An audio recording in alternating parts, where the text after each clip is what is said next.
the next morning, after my spontaneous recordings yesterday, I'm still carrying or trying to catch a hurried moment to say some more things.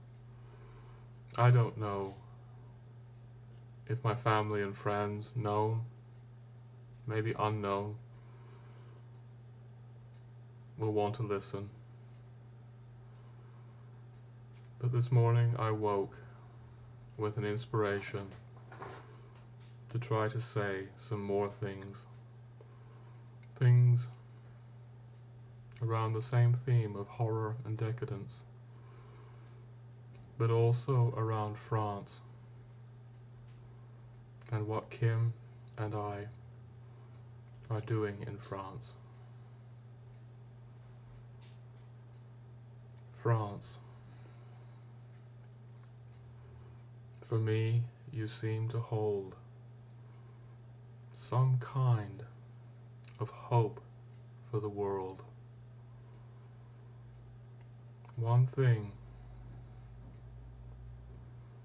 that I mentioned yesterday was about the Americanization of Europe.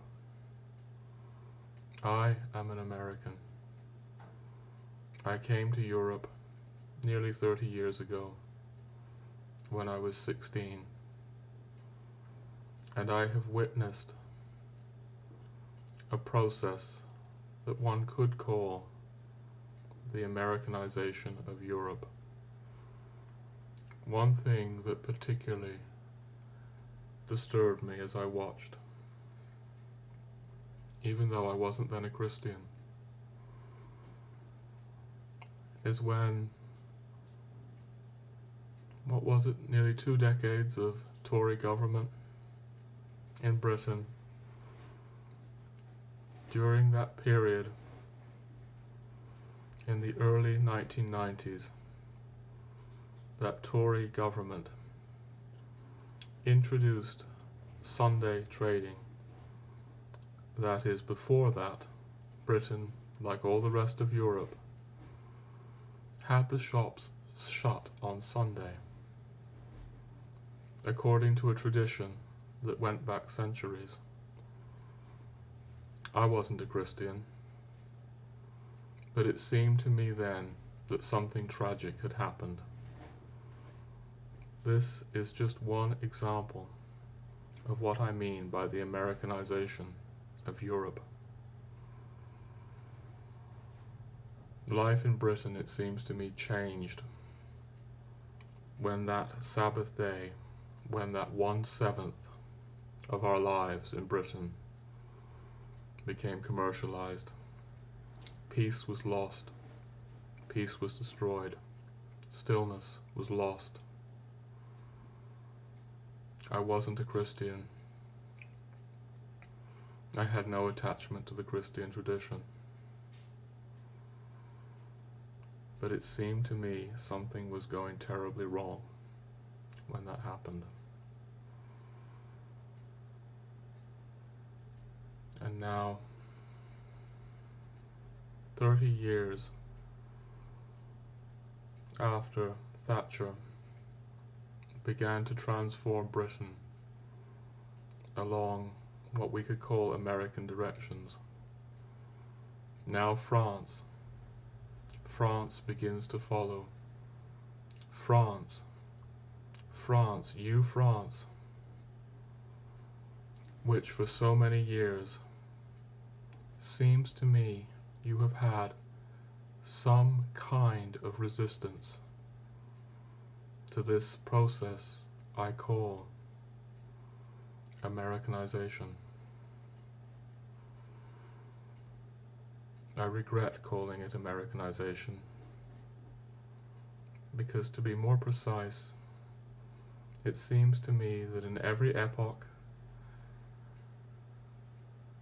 in every culture,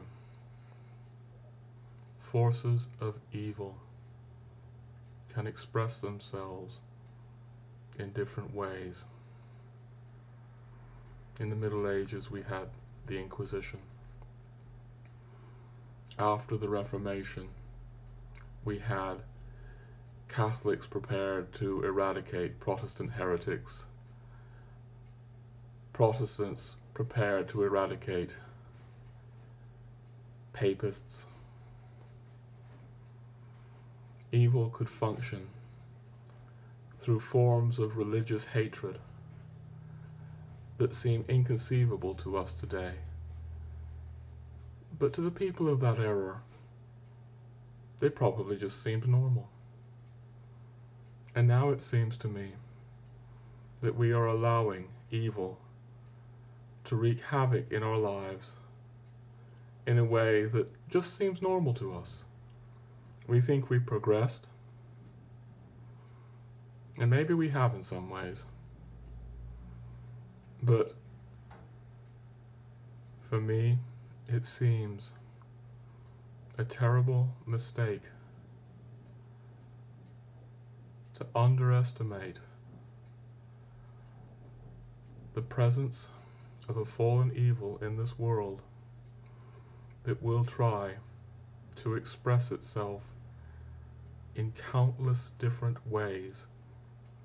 If it can no longer express itself in ways such as anti-Semitism, racial hatred to the same extent, religious hatred, it will find different ways to express itself. And it seems to me that the country I was born in, America, filled with a certain youth, filled with a certain innocence, filled with a certain purity, I do not want to join with the people who so superiorly, that isn't even a word, with such superiority, turn their nose up and look down on America from Europe as if this global sickness that we here in Europe are somehow exempt from. If we are somehow exempt from the same patterns of consumerism and capitalism. No, it seems to me that there is a global evil at work. It seems to me that America is more afflicted, perhaps, by a small degree with that evil, more prey to it. But we all participate in that evil. And now I stop this segment, and I'm going to say a little bit more about France, you France.